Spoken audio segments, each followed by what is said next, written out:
আমার মতে সামর্থ্য থাকলে কখনোই গ্রামে থাকা উচিত নয়।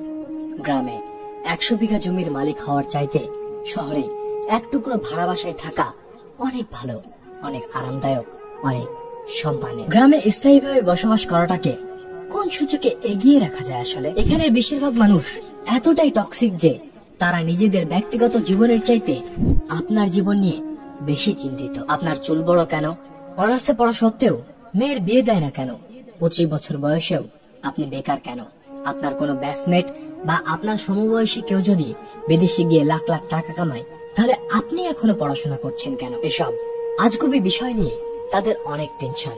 মাঝে মধ্যে তারা এমন কিছু বিষয় নিয়েও চিন্তিত হয় যেসব বিষয় নিয়ে আপনার ফ্যামিলিও মাথা ঘামায় না। গ্রামের টক্সিসিটির আরো একটি বিরাট পার্ট হচ্ছে ঝগড়া। আপনি এমন কোনো বাড়ি খুঁজে পাবেন না যেখানে জায়গা জমি নিয়ে বিবাদ বা বিরোধ নেই। প্রত্যক্ষ এবং পরোক্ষভাবে এই ফ্যামিলি সেই ফ্যামিলি একজন আরেকজনের সাথে ঝগড়াই লেগেই থাকে। 1 ইঞ্চি জায়গা জমি নিয়ে মামলা মোকদ্দমা, অশ্লীল ভাষায় গালাগালি, মাথা ফাটাফাটি চলতেই থাকে হরহামেশা। এইজন ওইজনের নামে গোপনে প্যাঁচ লাগিয়ে ঝগড়া বাঁধিয়ে দেওয়া, কাউকে পছন্দ না হলে তার জায়গায় জনে জনে কুচ্ছা রটনা করা, এমনকি বিবাহের প্রস্তাব আসলেও গোপনে প্যাঁচ লাগিয়ে দেওয়া যেন গ্রামের মানুষের নিত্যদিনের কাজ। গ্রামের বেশিরভাগ মানুষ এতটাই অজ্ঞ যে তারা সফটওয়্যার ইঞ্জিনিয়ার বোঝে না, ইলেকট্রিক্যাল ইঞ্জিনিয়ার বোঝে না, এমনকি MBBS ডাক্তার মানেও তারা বোঝে না। তাদের কাছে সরকারি চাকরি মানে পুলিশ হোক সে কনস্টেবল, আর্মি হোক সে সৈনিক, পিয়ন কিংবা প্রাইমারি স্কুলের শিক্ষক, এগুলোই তাদের কাছে সরকারি চাকরির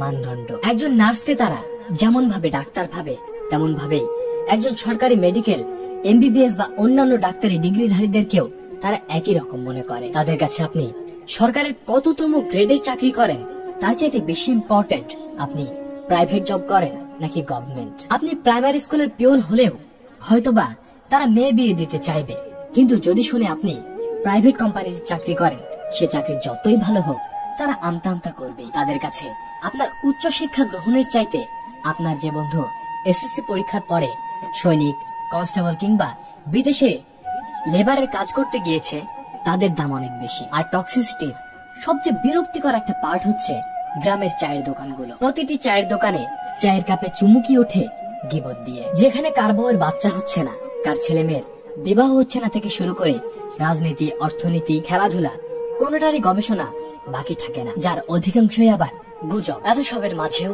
আপনারও গ্রামে কিছু শুভাকাঙ্ক্ষী থাকে যারা আপনাকে বোঝার চেষ্টা করে, যারা অন্যের জীবন নিয়ে এতটা আগ্রহী বা উৎসাহী নয়। তারা মানে যে উচ্চ শিক্ষা গ্রহণের চাইতে বিদেশ চলে যাওয়া কিংবা কোনো কাজে লেগে পড়া কখনোই বেটার অপশন নয়। যারা কিনা চায়ের কাপে মিথ্যা ও গুজবের ধোঁয়া ওঠায় না, তাদেরকে স্যালুট। তারা আজীবন সম্মান প্রাপ্য। কথাগুলো বলার উদ্দেশ্য তিক্ততা কিংবা কাউকে কষ্ট দেওয়া নয়। ভার্সিটি পড়ুয়া বা আমার বয়সী অনেকে হয়তোবা কথাগুলো রিলেট করতে পারবে, কারণ ঈদের ছুটিটা সবার জন্য সুখকর নয়।